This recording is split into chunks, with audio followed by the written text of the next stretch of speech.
I know the rides are more expensive, and I talked about this in the video. I didn't even realize it. I was so pissed off when they suspended me. So I looked at how much, the percent they were taking. They're taking 50% on some of these rides. Like, when the heck did that happen? Yeah. But you know what, though? To be perfectly honest, I wrote about an article about that. I mean, I figured like 788 trips I put on a spreadsheet, and their take rate was like 9%. It's not that high.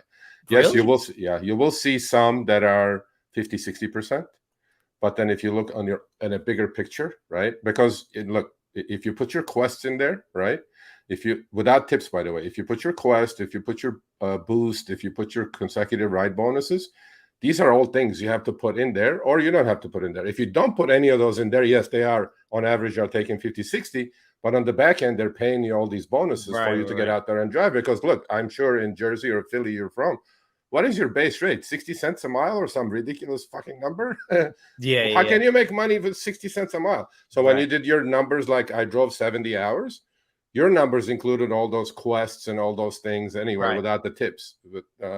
Well, your article was with tips, but I'm saying the one I ran was without tips, but all bonuses included. Their take rate was 9. If their take rate was 50% truly, their stocks would be like 100-fold what they are today. Because then they would be swimming in cash. They'd be making money. So. Now, do you know how they decide? That's another thing that really confused me. Like, there was seemed to be no rhyme or reason with these rides I looked at. Like, nope. The algorithm decides. Some were 10%. Like, and sometimes they lost money. Sometimes they lost money. Right. I noticed that some of the rides. Like, it was, I could not understand it. The algorithm, there's 2 algorithms. In fact, I don't know if your city is one of those cities, because they created 2 separate algorithms now.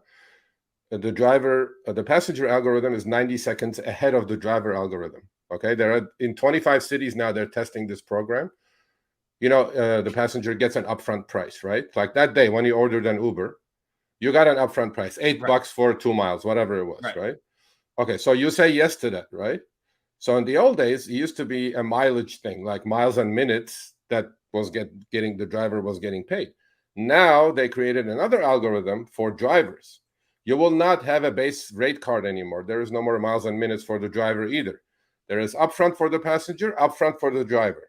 So they send you the price. Once you say, I accept $8, right? They will send that to one driver at 3.5. The next, you will say no. The next one will get 360. The next one, the algorithms are so fast. Wow. They're front running now, basically, what they do on Wall Street. They're just basically playing arbitrage, like cannot lose kind of a game. Yeah. So $8 for the passenger. First driver gets 340, didn't accept 350, didn't accept 360. Somebody will buy it at 370, and boom, it's done. And that happened in like 2 milliseconds. You know what I'm saying? That's crazy. That's what they're doing in 25 cities. Yeah. Interesting. Yeah. All right. Thanks for watching. That short little clip was from our live stream, Show Me the Money Club with Sergio and myself, Tuesdays, 6 p.m. Eastern, 3 p.m. Pacific. Make sure you subscribe, turn on all notifications so you'll be notified when we go live, as well as all of our awesome content. Make sure to check out this video right here, which will take you to the entire live stream, or check out this video right there. All right, drive smart, everyone.